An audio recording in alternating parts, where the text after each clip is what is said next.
Hi, Paul Sakis, Good News Planet. This is actually our lucky day. We're speaking to Dr. Elliott Maynard. We're going to talk about his book.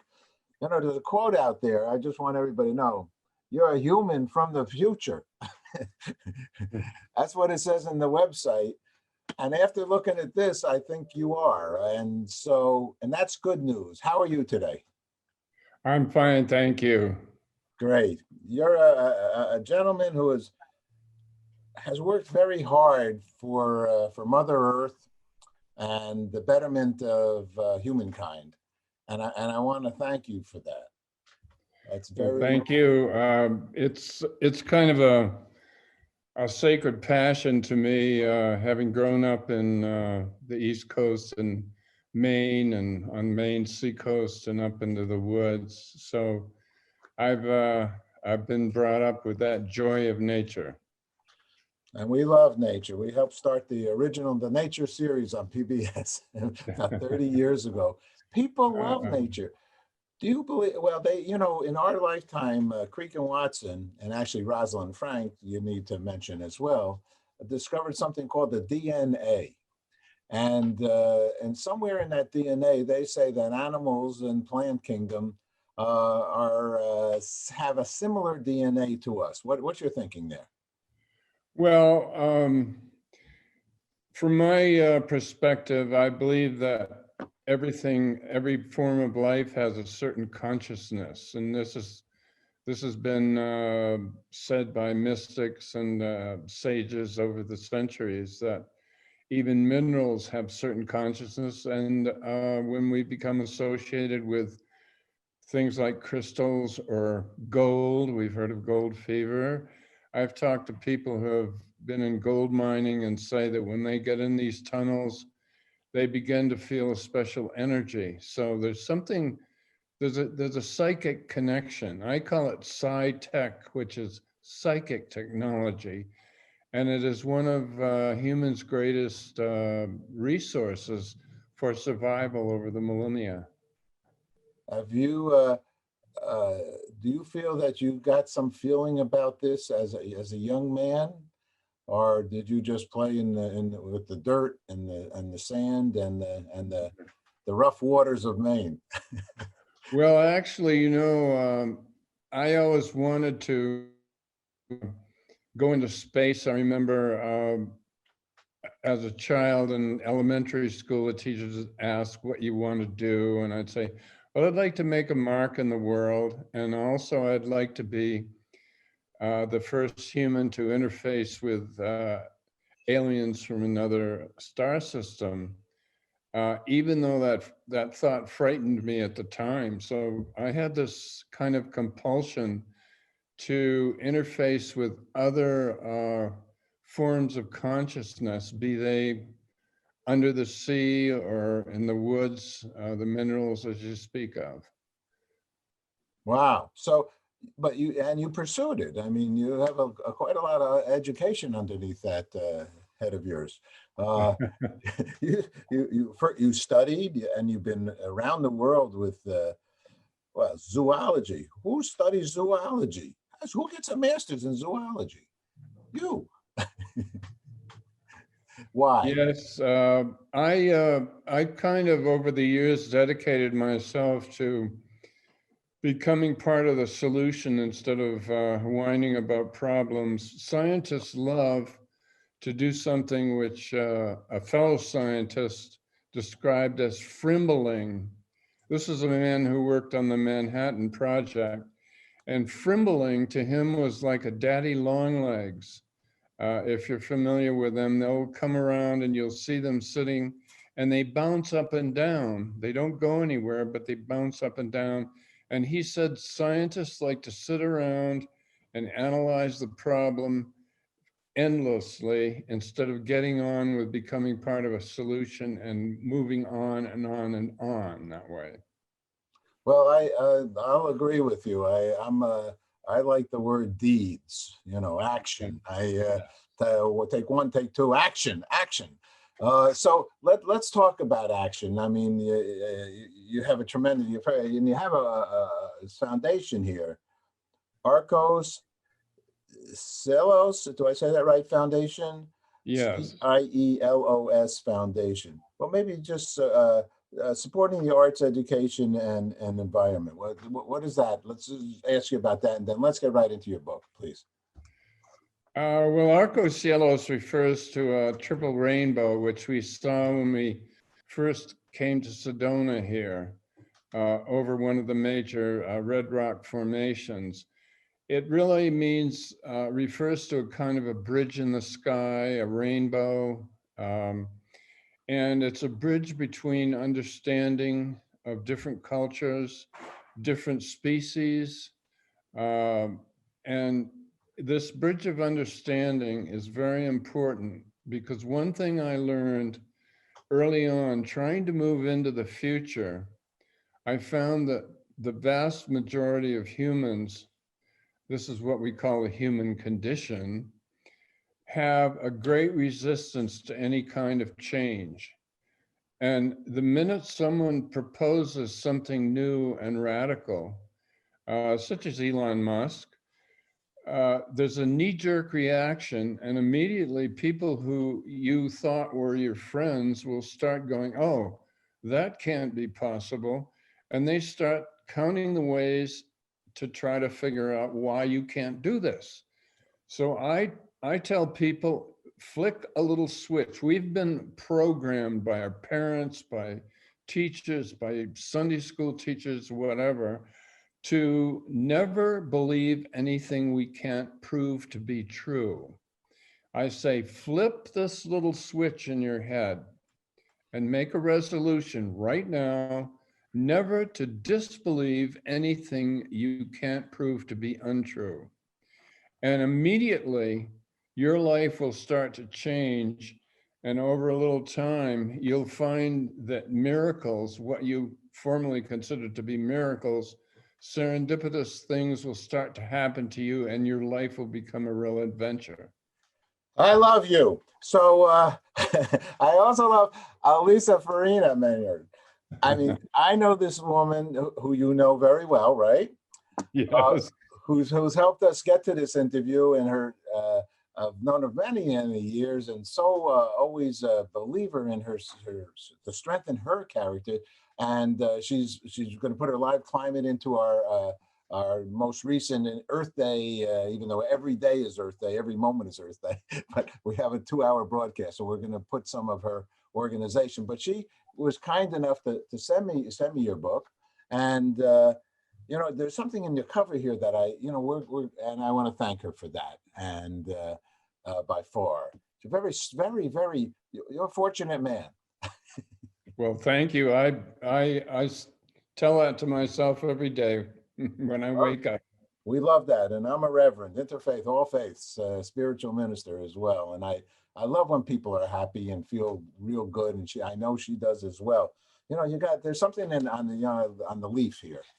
And because we're good news, you know, this mindset, I think, of what you just spoke about, you know, people do. I remember Marianne Williamson, if you know her name. Marianne Williamson said, you know, people love the negativity. You know, there's something about it. You know, that you grab onto that bad news. You suck it right in and whatever. But so we've stuck with this good news, the counter, not because we're religious good news. We're just the opposite of. So we try to think positive, the power of positive thinking. Reverend Norman Vincipio, my mother gave me the book when she was the librarian in Temple Emmanuel, and we just try to keep it going. Here's an interesting comment. Despite the bad news, it says here, regarding the negative impacts of human activities on the global environment, lesser known alternative technologies exist, which can provide clean, renewable energy, ecological, sustainable lifestyle for everyone on the earth. Okay, 12 futuristic strategies. So transforming the global biosphere. So what are some of the thoughts here in the book? Well, that book was actually, I did a presentation at the World Future Society, and a lady who was friends with former Assistant Attorney General for the United Nations, Dr. Robert Mueller, who you know well apparently, she said to send him a copy of this paper. And so I did, and he wrote me back a handwritten letter and said, you should write a book. And that's how the book was born. Essentially, the book takes 12 futuristic strategies, which are the biggest problems that we face today, and gets on with solutions instead of just outlining the strategies and going on like the Frimbling scientists. I decided to say, okay, you take each bull by the horns and start to turn it around and create a viable, practical solution. And these are the elephants in the room, so to speak, the big things that are holding back human society from surviving in a sustainable way on this beautiful planet of ours, which is very precious when you actually look at the realities of traveling to other places like Mars and establishing colonies. Here's a photo from the moon. Such a nice place. It's not really flat, because I mean, some people think it's like this, you know, but no borders, no boundaries, just the beauty of it all. Give us an example here of one of the strategies that something we can think and ponder on, and more than talk. What are some things we can do from your actions in life and beliefs? Well, I created of these 12 strategies, they include things like future science education, which is a whole new education system, which instead of taking the statistical norm and working around that, which is a very artificial grid to put on human behavior, you take each individual and create an environment, a learning environment, which is outcome based. In other words, hands-on, and children learn from their very beginnings about how to interact with each other, how to present themselves to other people, and also how to become very productive instead of simply academic and parroting back phrases. In other words, the education is outcome based. I did a lot of work on this, including distance education for some of the Canadian, some of the first distance education programs. And another area which I believe is very special involves future science art. And I use the art as an example of how to actually create a whole new learning system, which you build on. And this is the key back to the learning system, that you build on each step. You teach children, for instance, the very simple law of karma. What goes around comes around from the very beginnings. And if these children learn this and get to experience it and talk about it, they will soon learn that bullying has no place in human evolution, going ahead positively, in other words. Education, and more education, and some oversight of that, and some conversation. And if they're blessed enough to have a home and a home life and a good home life, that sure as heck, that helps as well, wouldn't you say? This is very, very important. And this is why the charter schools and even the religious schools have been more successful in public schools, because the parents in these situations are actually paying and contributing. These schools also require that the parents pledge a certain amount of so-called sweat equity involving the children. They take a responsibility. And because of the way things have speeded up in the last 3 or 4 decades, there is a whole new need, a great need for the family, the the feeling of the nuclear family. In other words, getting the wisdom counselors, the parents, the grandparents involved in this educational process.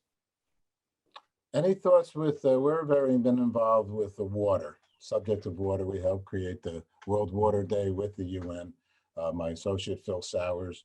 And water, to me, you know, the necessity of life, the sustenance of life. Any thoughts in this regard on in the sense of, I'm very upset about this water here. Seems like we have a lot of water. And we also have a lot of children who can't get a clean glass of water. And we have these seas that are rising. And we talk salination, you know, desalination is so expensive, you know, but we spend a lot of money on so many other things. We could take some of that water and maybe move it to people and put it somewhere on land that could maybe lower the concern in this regard. You have any thought in that regard? Oh yes, water is it's the lifeblood of the planet, if you think of it that way.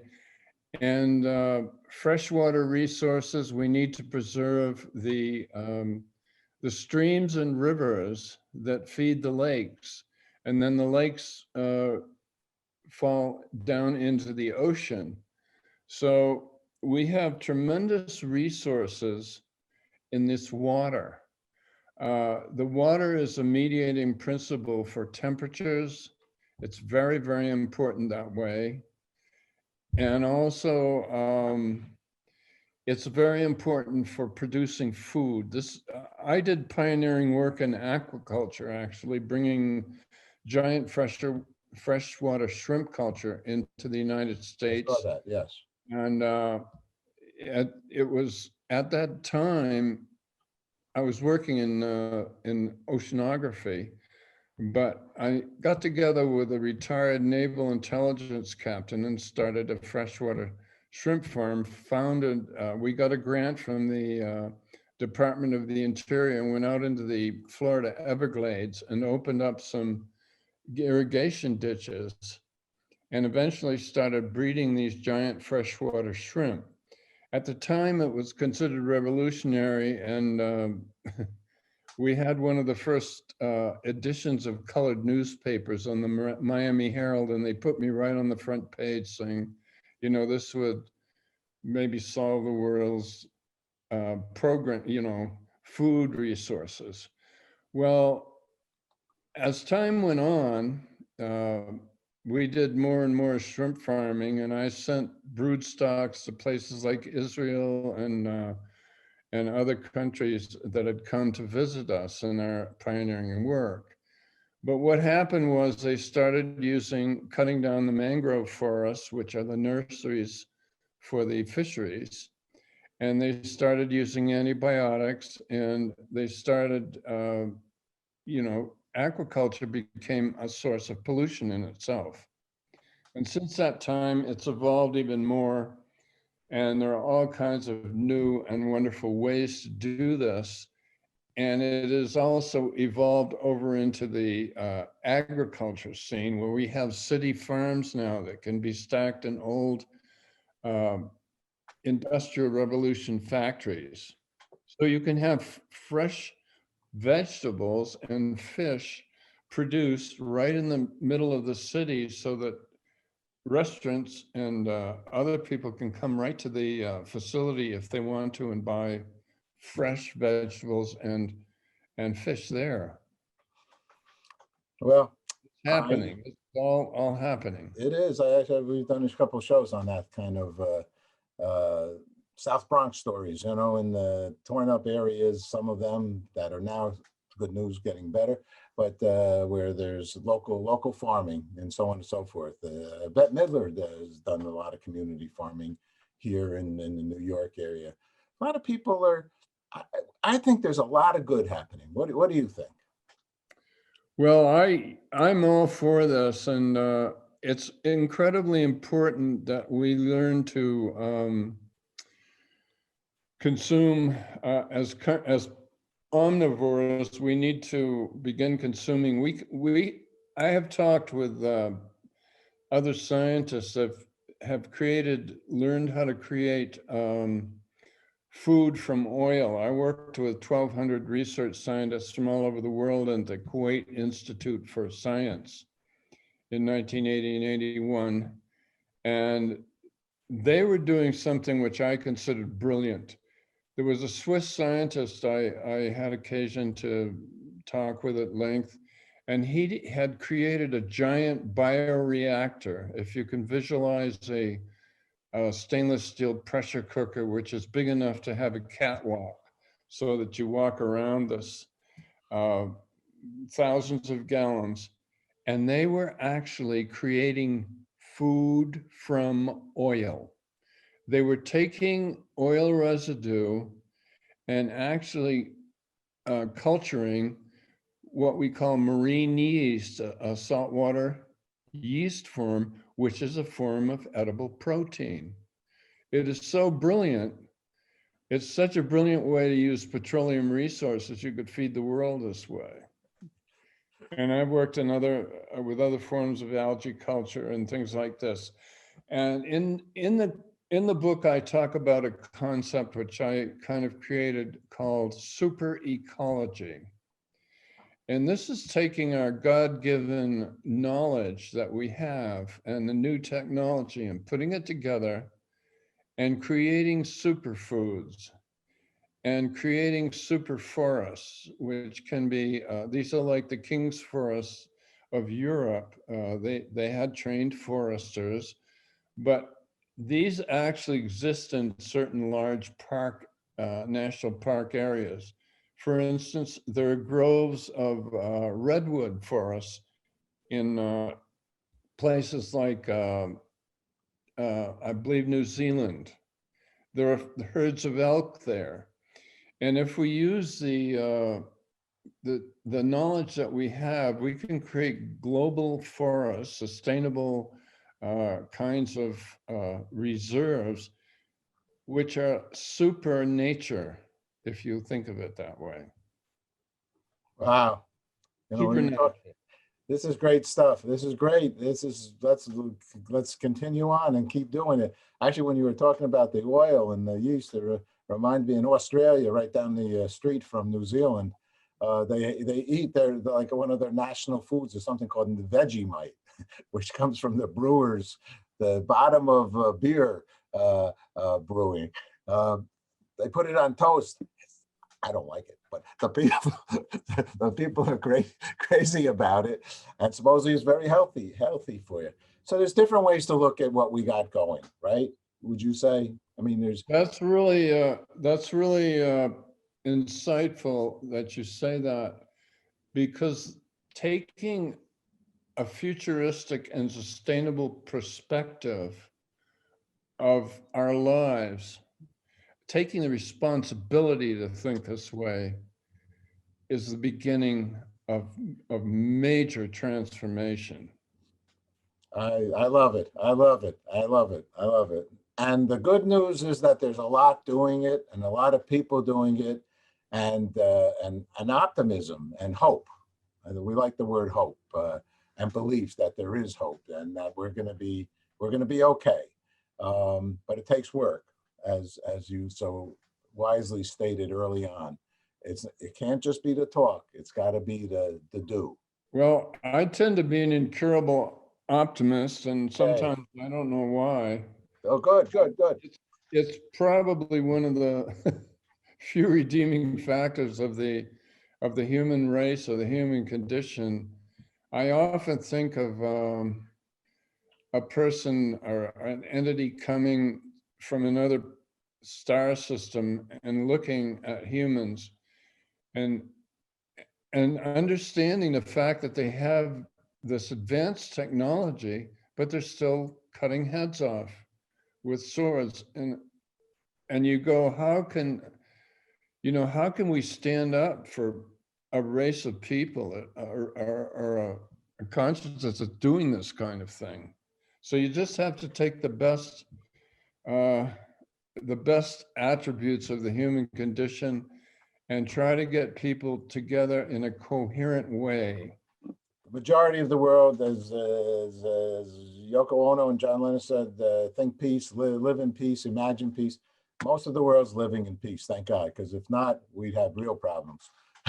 The world's basically, and our mission is to promote the world as in what we see as a peaceful world, and millions of people are working hard to continue with that perspective. And the ones that are confused, that'll pop you in the head or cut off your head, as you so sadly, I'll put in quotes, mention. They're few. They're powerful. They're the bad apple in the bushel. Maybe inch by inch. Maybe this little guy can help get the message out to more people in the world. This is the most powerful vehicle in the world now, a cell phone. A message can go to a lot of people. Yes, the so-called global village has grown, and the global brain that was described several decades ago has now become a global consciousness sphere. And so using the power of our connectivity, our digital world, we can manifest change instantly. And there's a man called John Hageland who is head of the Maharishi University of Business in the Midwest, and he was trained as a physicist. And he has statistical evidence that special trained meditators can go to an area where there's trouble, a trouble spot of ethnic cleansing, that kind of thing, and go, when they use this coherent meditation, they can actually eliminate the root cause of the problem. It's called Invincible defense technology. And at least one world government, Ecuador, I believe, has special groups of troops that are trained as coherent meditators to actually quiet themselves as soldiers on the battlefield and quiet the battlefield itself.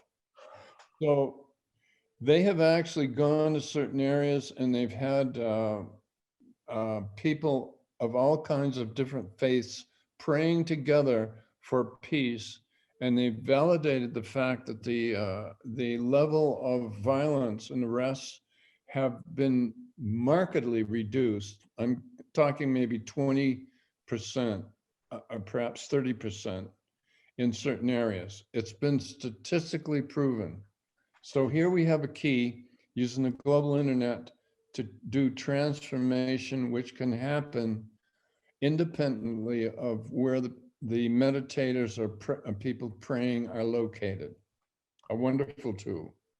Well, John's on good news. If I recollect, What the Bleep? What's the Bleep? Wasn't John involved with the movie? What's the Bleep? I think that's what it was called. In any case, what we also would be helpful is the media starting on the front page of a big, powerful media or on a big, powerful broadcast showing that example of what happened in Ecuador. Because the more, getting back to our educational comments, your educational comments, the more people see the good. The more positive, the first it's proven mentally, your endorphins increase. You're a happier guy and girl. And so if we would show more of the good and the positive, we'd all, I think, be more optimistic and feel better, as opposed to being boom, boom, boom, bang, this boom, this boom, boom, boom, boom.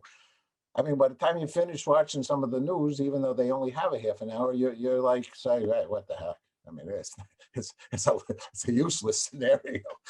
I mean, it's a downtrodden situation. Well, what is interesting is that if you think of the old, the first television sets, the CRTs, so-called, the little X-ray tubes, and the snow that used to occur before they had cable TV or anything like this, you look at the concentration of pixels on an average high definition TV now.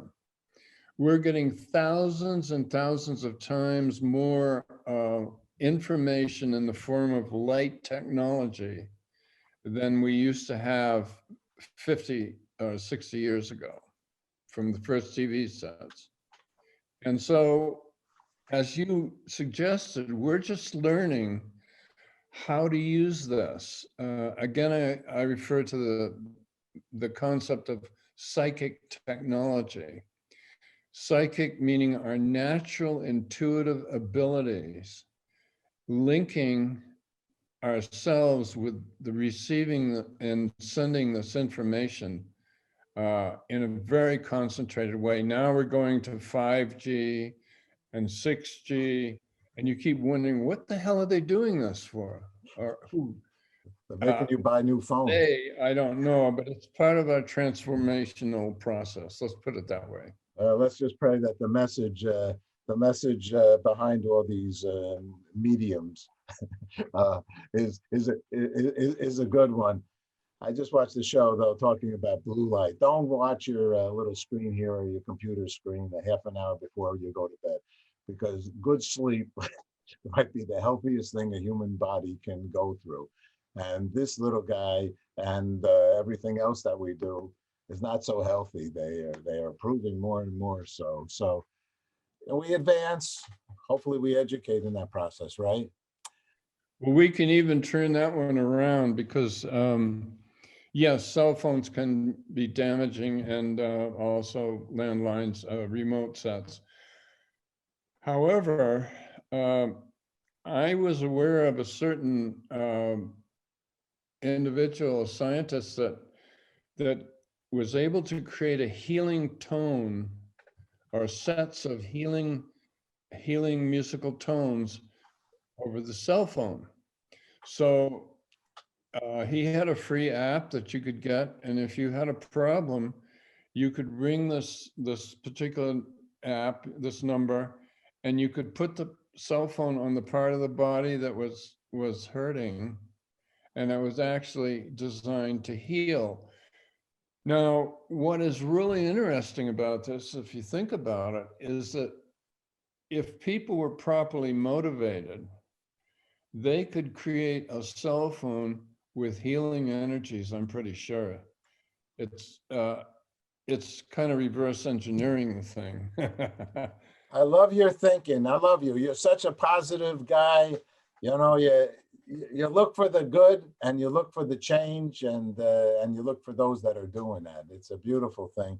Transforming the global biosphere, 12 futurist strategies. I didn't get a chance to read the whole book yet, but I will, and others should as well, and take your excitement of life and your intellect and work it. Let me ask you one last question, unless there's anything else you'd like to share with us. Well, I just being an incurable optimist, and sometimes I wonder how I have trouble getting my head above the swamp. It's okay. We need to stand back and look at the annex of the human zoo and begin to try to make a difference. And very, very often what we conceive of as being a miracle is merely 1,000 baby steps toward the goal. And sometimes it's back 3 and ahead 1, and a few face plants and pratfalls. And essentially, it's a miracle that is achieved by 1,000 tiny steps. The first step's the big one. We're involved with International Day of Peace, World Peace, September 21st. We've been involved with it for many, many, many years. And I asked thousands of people, what does peace mean for them? What is peace for them? So, Dr. Maynard, what is peace for you? Peace, I think one of the most precious things that we have to think about, and that people are crying for these days, are peace of mind and just the ability to have a quiet place where we're safe. We have the essentials, enough food, shelter, so that we can have just plain peace of mind. And having that is such a precious commodity with all the bombardment of new technologies and energies that are hitting us every day and affecting our lives. Thank you so much. A really big honor to get to have some time with you. I look forward to the meeting and speaking again. Likewise, and thank you kindly. I appreciate it. My honor. Thank you so much.